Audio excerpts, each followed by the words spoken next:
Let's talk hospitals, vaccines and the third wave. A combined total of 1.3 million people have received the jab.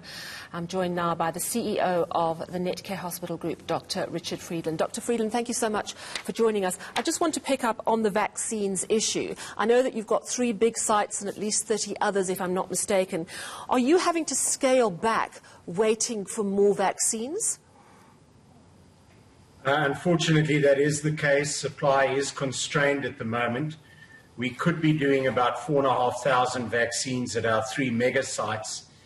We have another 30 primary care facility sites coming up at Medicross Family Medical and Dental Centres. We're waiting for final registration on that, which will take us to over 6,000 vaccines a day. But at the moment, we are running at subcapacity due to these supply constraints. It's just so incredibly frustrating, and as Helen Rees was explaining, we really have to wait on the FDA, but we currently only have one type of vaccine in this country. But let's move on to things that we can control at this stage, and that, of course, is preparation for the third wave and the situation at the hospitals. Talk to us about Gauteng firstly, because it's a small, densely populated urban province. How badly affected are your Gauteng hospitals at the moment? Well, Sally, if I may take a step back and just say where we are. Certainly we're in the throes of a third wave here in the Gauteng province, and we are a few weeks away from that, probably in the Western Cape. We are now seeing cases rise in the Western Cape, and unfortunately we are now beginning to see the early phases of that as well in the Eastern Cape. Fortunately, KwaZulu-Natal seems unaffected at the moment. Our biggest concern is the cold weather. We tend to be huddled together indoors, poorly ventilated spaces with very little social distancing. So here in the Gauteng, we are now, in terms of active cases, approximately 50% of where we were in the second wave. What we're seeing with this third wave, it tends to be the gradient of that slope has happened a bit slower, and we think it might last a bit longer than we saw in the second wave, remembering that the second wave was halted here in the Gauteng when government delayed children going back to school in early January and also put in quite significant restrictions. So we are seeing a significant rise in hospital admissions across all private and government facilities in the province. Fortunately, I think that we have very good oxygen supply, and on a positive note, more than 80% of healthcare workers have been fully vaccinated. So I think the hospitals are a safer place from a healthcare worker perspective, but nonetheless, our hospitals are under pressure. And remembering that in the second wave, we came off the December year-end and holiday season where hospitals weren't full. A lot of hospitals are already full with patients who don't have COVID. So it's a very tricky and a very fine balancing act that we are having to manage very carefully at the moment. Could you tell us about the situation in your ICUs in your Gauteng hospitals? First of all, how many ICU beds do you have, and are you having to actually turn people away from your ICUs and from your hospitals already? Well, we don't turn anyone away, and we'll always assess every patient, and we uphold the sanctity of life.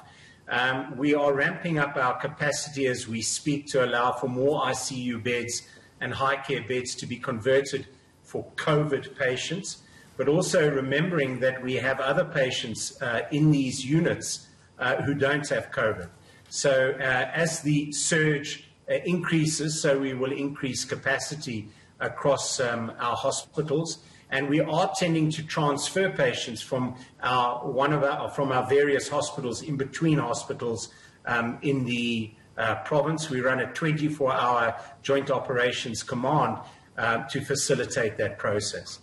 Are you expecting the third wave in Gauteng to be worse than the second wave? And I ask that because I'm getting different ideas from different people. Tulio de Oliveira said that he reckons inland provinces might be hit harder because the coastal provinces had the worst of it in the second wave, so the people inland might get it worse.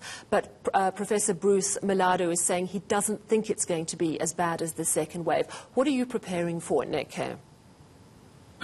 We always prepare for the worst and hope for the best, Sally. So I think one thing we've learnt in this pandemic is that, the textbook has not been written, and we learn new things every day.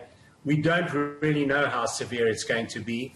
It has surprised us already in the sense that we don't believe we're dealing with a new variant here, and we would have thought that herd immunity would certainly have been higher here in the Gauteng and elsewhere. And so we just don't know how severe it's going to be. The trajectory, as I said, is slightly slower. It might mean it might last longer. But at this stage, I don't think anyone really knows. I think there is an important issue here because we haven't yet seen the flu season as well.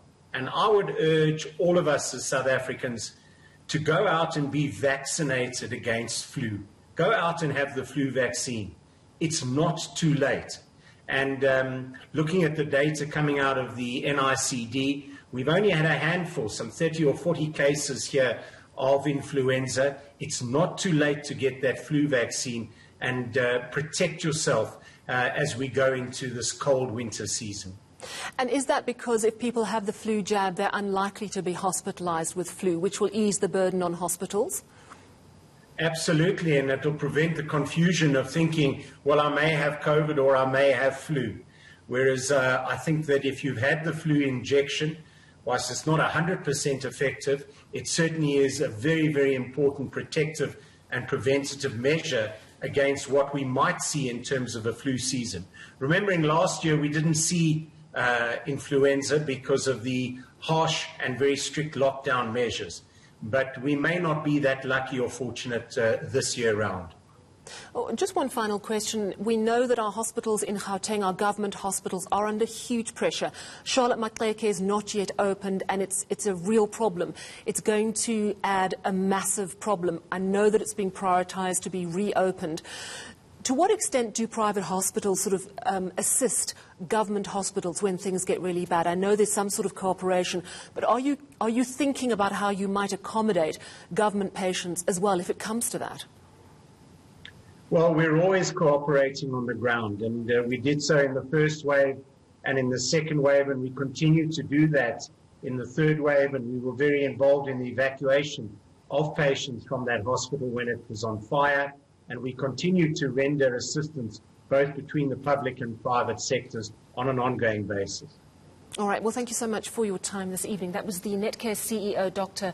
Richard Friedland.